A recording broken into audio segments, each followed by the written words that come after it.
Okay, I call this my anti-debate method. And I'd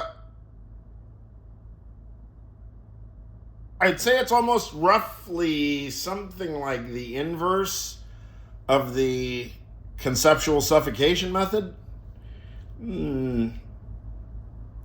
If conceptual suffocation is aggression, then what did I call this? Then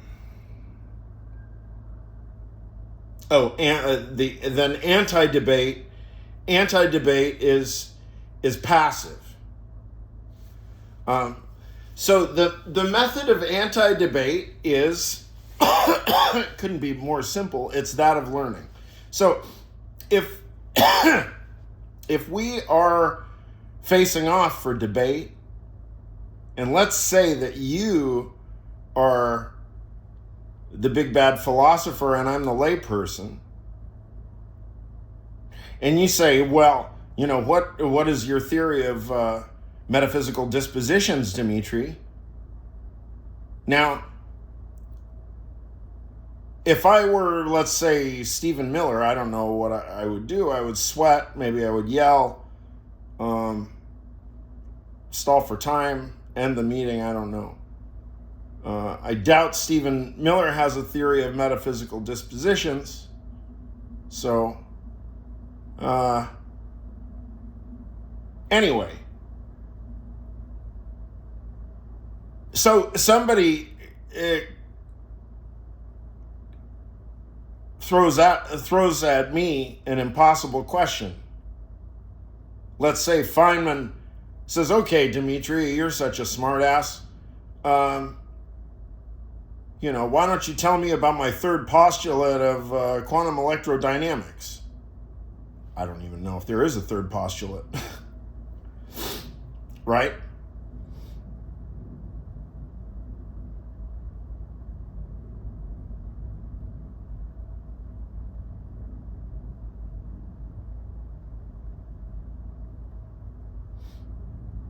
So,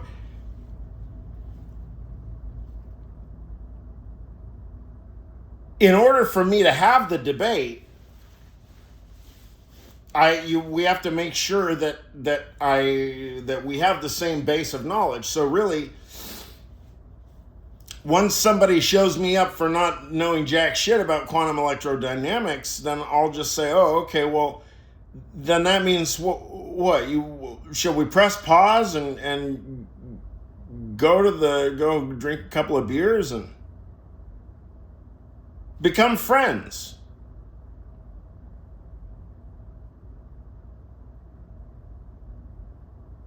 So what I'm going for here is really my big dirty trick. Well, hey, Dimitri, if you're such a genius to conceptually suffocate anybody that comes your way, right? Well, how can you prove it? Oh, I mean, that's just a kind of ruse. I'm perfectly content. Look, if you know something that I don't, this is the whole point. We find who knows more, and then whoever knows the most, they lead the discussion. But we have to walk the discussion together. If you're Feynman and you know quantum electrodynamics and I am illiterate in that discourse, then when you show me up for being illiterate, two things must hold. Number one, I must be prepared to sit my ass here and learn the fucking discourse, right? And number two, yes, you guessed it, you, Feynman, you better be willing to teach it to me, to press pause on everything that you've got. If it's a life or death matter, and you need the feedback from your fellow citizen about the mistakes happening higher up, then we need to press pause and everybody needs to get on the same page. And if there's quantum electrodynamics that I need to know, I'm going to sit my ass down and you're going to make sure that I know it before we move on. And if you're Feynman and you start making fun of the word ontology, no, I think that's Susskind that makes fun of the word ontology. Wow. Anyway, yeah, Susskind, Feynman, and you're ontologically illiterate, then you have the obligation to sit your ass down and listen to me tell you about Andronicus of Rhodes.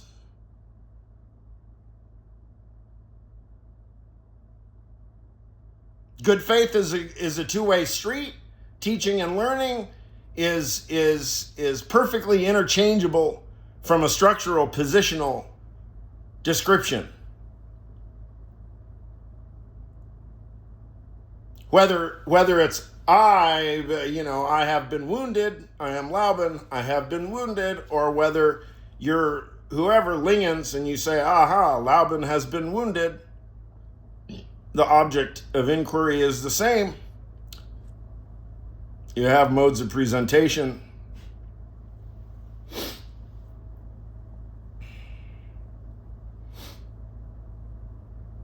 Laoban must teach Herbert Garner, right? If that's that's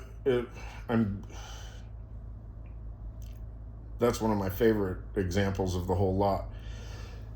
That's the birthplace example. Is that Lingens and Garner?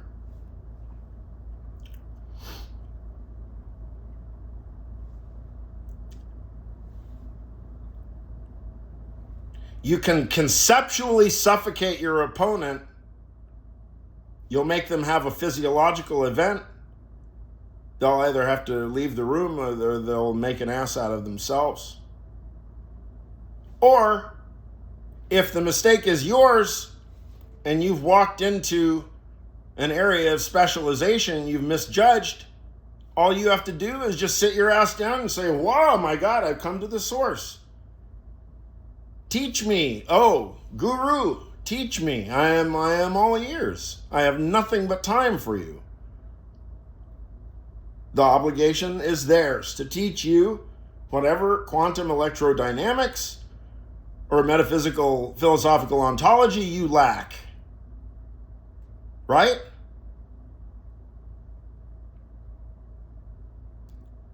Who are we really talking about? We're talking about government representatives, government employees, and members of the media, like journalists and stuff.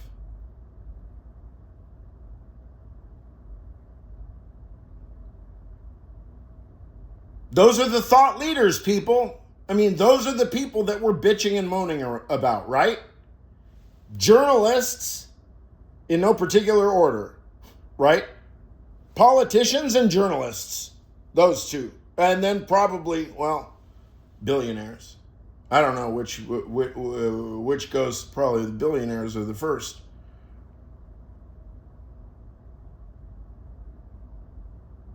So, I mean, here, the conceptual suffocation method, that's aggressive. The anti-debate method, that's just learning. That's passive.